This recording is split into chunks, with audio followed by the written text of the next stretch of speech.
so the episode opens up with Sky showing up to Black Ink Crew 13. And, they're in there talking about the tattoo-a-thon was a bust. It was a total bust. Sky, to me, agitated a lot of it. And she came in, titties hanging out, just like she did for the tattoo-a-thon. And no respect whatsoever for her job, for her friend who is very, very protective of her, but she's not protective of his shit. Have you noticed that? She doesn't give a damn about Black Ink Crew. She wants to get a management job or get out of her receptionist position, but she's working to destroy that location. And I don't get it. I don't get Caesar's dedication to her. I know he says she's a longtime friend. They grew up together. But your dedication to her is stronger than her dedication to you, to me. That's the way it seems. This is just my opinion. So anyway, they come in, they're talking about what happened the previous night and that one person tattooed somebody, and that might have been Tiffany. Tiffany comes in. Sky changes the conversation to we need to get things together around here and actually work as a team. And she was saying this for Tiffany's benefit because I guess she knew Tiffany would chime in on it, and Tiffany did. She said, well, if we're working as a team, why are you always coming at me, or something like that? I'm paraphrasing. And Sky say, no, nobody gives a fuck of what you think. And Tiffany's like, well, you just said we were a team. And she was like, well, I don't like you. I don't fucking like you. And I want to fight you. You want to fight? Come on, let's go outside. Tiffany's like, no, we ain't got to go outside. Let's do it here. And she grabbed at Sky. Sky grabbed at her. And it was on. And next thing I know, they're breaking them up. Sky come up with a knot on her head. Well, that's what you get. When you fighting somebody that's really either afraid of you or sick of your shit, watch out, because they have strength that comes from I don't know where. And that's what I'm telling you about people who start shit and they think it's going to always go their way because they have the biggest mouth and the baddest wolves. And sometimes it doesn't go your way. So next thing you know, you see the ambulance pulling off in the Sky saying, I need stitches, B. And it's not funny that she got her head busted. But you started this, Sky. You made that happen. And I just wish that it didn't go like that because, I think the crew is good. The new crew is very talented. If they would stop the bullshit, they might make some money at 113. They may outdo 25. So we shall see. So, Richard Duncan takes Nikki to a space where he wants them to have their receptionist. And the host is showing them around and all the things that they have to offer for someone that throws a party at their space. And it's beautiful. It's a nice little cozy space. It has everything they have. You have an open bar. So finally Nikki asks, she's enjoying what Richard Duncan is showing her. But she asks, well, how much does all this cost? So the lady broke it down. It's $3,900 for the space. And if you want an open bar for 1 hour, $4,200. Now, these two just got an apartment. The host asked them, do you all need a little time to talk? And they say yes. So they begin to talk. And she's telling him, this girl has good sense. She's just not using it. So she says, we don't have that kind of money. We just got an apartment. We have bills now. And we just don't have that kind of money. You don't even have a checking account. He said, yes, I do. I have your checking account. Now, that made me think that the only reason that Richard is hanging with this girl is to use her because he doesn't have a checking account. They bring up the fact that he hasn't been tattooing that much at the shop. He's not even there. And she, he says, well, I have your checking account and maybe you should get out and find a job. Well, Richard, if she gets out and finds a job, she still be the only one working because you're not even tattooing. You just said you're not tattooing. I feel so sorry for this girl because she is so young and she does not realize. I think she's very much in love with this guy. What his intentions are, I don't know, because he brings these young girls like Kathy and Anya into these situations, making all kind of promises, and then he just bags out of them with no reason, no explanation. Why would you take the last of this girl's savings or parts of this girl's savings and put it on this receptionist? I know you want a nice reception, but maybe you can throw that at a better time. Right now, you don't have any money coming in, and the savings is getting smaller and smaller and smaller. So the girl is using her head, and she had to, get him to pull back because he was snapping out on her, and she snapped back at him. She said, you're not tattooing. All I do is follow you around to make sure you're okay and make sure your bills are paid, but I'm not getting anything back from you. And I feel you there. You're young, you're in love. I don't know what Richard Duncan is putting on these young girls, but evidently it's something because they fell in love with Kathy, Anya, and the other girl, the white girl. I forgot her name, sorry.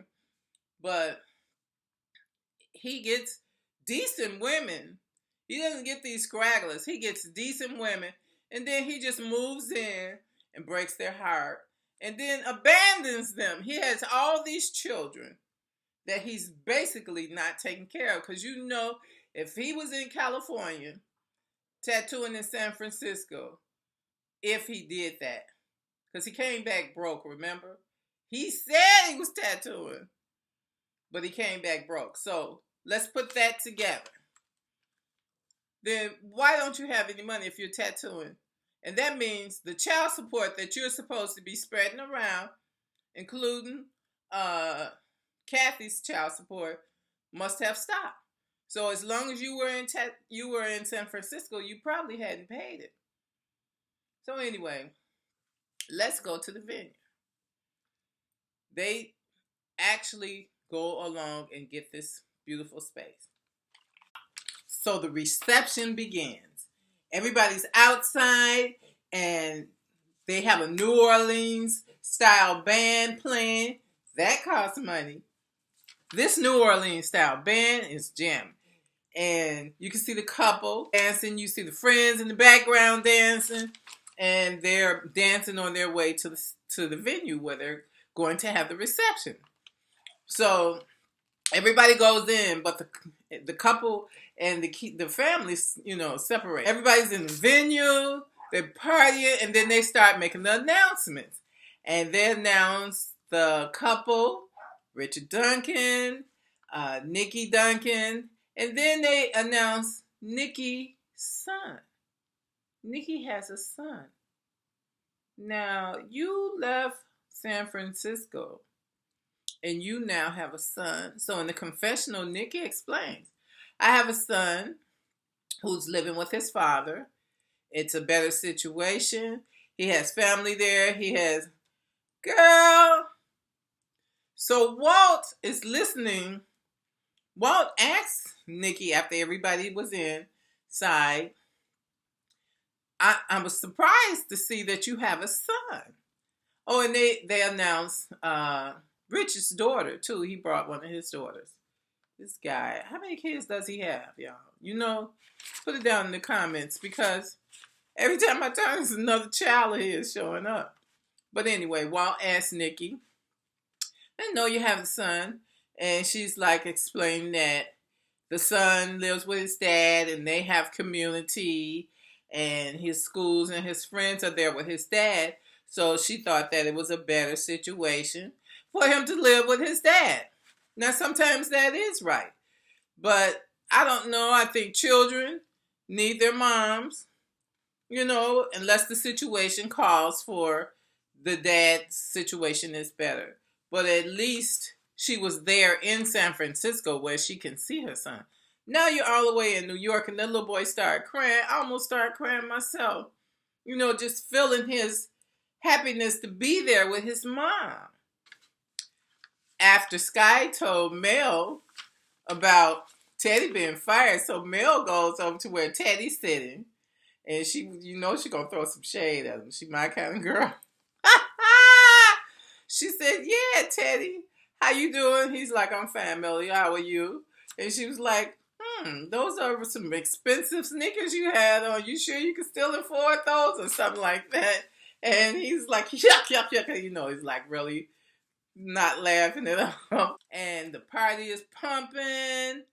Ceez is making toast to them. Everything's going great. You can tell how happy he is because he likes to dance, and he definitely was up there doing some kind of happy dance. And then his wife Nikki started to work, and her dress split. Well, it goes downhill from there. They go looking for some place for her to, get herself back together. And actually, they go outside. They take the kids and they go outside. I guess they were going to leave and come back. And another guy says, "Are you Richard Duncan?" This guy sitting outside the venue. He's at the party. He said, "Yeah." He says, "Congratulations." Then he hands him some papers. "You've been served." So they throw the papers on the ground, run and find a cab. And the man comes, they're looking for a cab. And a man comes behind them with the papers. He picks the papers up and tells him that you need to take these papers. These are for you. He tries to hand them to Richard again, and they end up on the ground. Finally, a cab stops. They get the kids and get in and leave. Sky gets over there and starts reading the papers, and she's reading them out loud. It gives the date that you're to appear in court. If you're not there, a warrant would be issued for your arrest.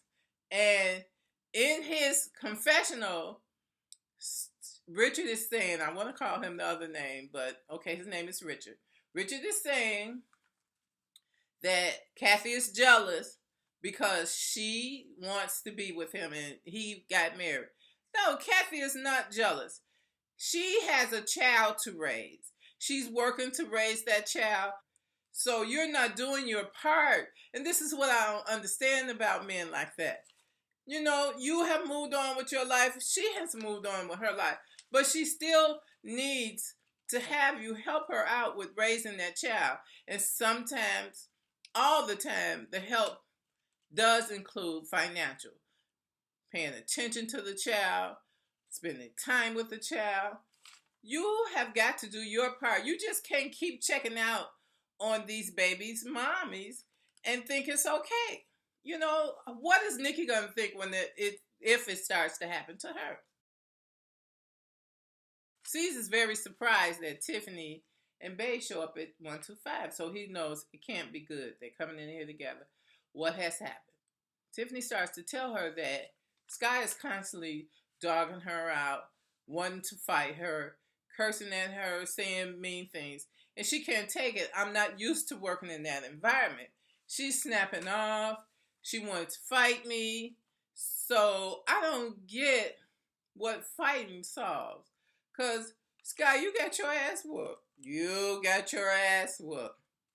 So you go, you keep messing with that girl, and you're going to get another knot on your head. So I don't get what the fighting accomplished. Nothing. But anyway, she's telling him. So this is how Ceez decides to answer this. What if I say I'll separate you? Tiffany no separation. She's going to constantly be coming at me, and I'm not going to work in that environment. I don't feel like I should have to come to work with someone constantly coming at me, wanting to fight me. I don't know, when I need to concentrate. I have a creative mind. I need to be able to create. So she tells Ceez, I'm done. I'm through. This is on you. I'm finished. Finish. Goodbye. And he's surprised, but she gets up and she leaves. So he calls a meeting at 113. And he's saying, what's going on over here? Why is everybody fighting? You know, Duchess left. Uh, Bae left the night of the tattoo-a-thon.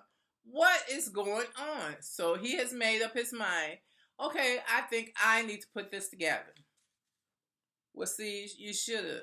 If everything is running so smoothly at 2-5, why not go back to 113 and clean it up? Now that you know how to have a better shot, you can apply the things that you learned for 2-5 back into 113. You know, I think 2-5 is the iconic shot. I'm sorry. I said that wrong. I think that 113 is the iconic shot. I think that all the history of all the original people and the people he tattooed in the past happened in 113. So I would put my money in 113. And you know what I haven't noticed? I have noticed Puma hasn't showed up at all. Is Puma gone? Puma and the rest of the crew? Anyway, I guess it's because, you know, that's a Black Ink tattoo shop also. So I don't know how they're going to play it. But this is season 5, episode 5, and Puma must be out. So he decides, I'm going to run 2-5, and we're going to have to make some money. And I think he should have did that all the time. And so he asked Sky, what's going on with you? Why is what's going on? She told me it was my period. She gives everything a period. My period must have been on. I don't know. She might still be stressed out because Donna might still be at her house too. That might be it. And she wants to take it out on somebody. Take it out on Donna. Get Donna's ass out of your house. If you don't want her there, get her out. So he takes Sky to the back and talks to her privately. They're longtime friends. They grew up together. He knows Sky's story, and I guess Sky knows his story. So she says, I want my mommy. And he looking at her like, what do you mean? And so she's telling him how her mom is bipolar and that her mom has a tendency to go away and disappear. And she hasn't talked to her mom in over a month. And she doesn't know where she is. And she's just wondering, you know, it's been in the back of her mind, but she's wondering that what's going on with her mom. She said she had to deal with this since she's about 11 or 12. And she's tired of it. She wants to know where her mom is so she can pull her back in and make sure she's okay. So Ceez tells her, okay, I'll tell you what, you and I will go and look for your mom. So Ceez pulls up in his new, is it a Mercedes, whatever it was a nice looking ride. And he picks up Sky and they go back to, did they say the Bronx? I don't know New York that well. I think they said they went back to the Bronx where her mom was usually frequenting. And they started looking at some of her old spots and walking the streets and looking around. But in the end, they didn't find her. And, you know, that really worried Sky. It kind of worried Ceez too because, you know, that's Sky's mom and she feels like she doesn't have a lot of family. So she would like to know where her mom is. And that's how it ended. Thanks for watching. Hope to see you back. Please comment, like, and subscribe. Do you believe now? This is what I want to ask you. Do you believe that that was really Sky's problem? That her mom, now she's been dealing with this since she was a young girl, that her mom was missing? Or do you believe that she said that she tried to think of something fast? Sky is quick with her thinking now, with her lies.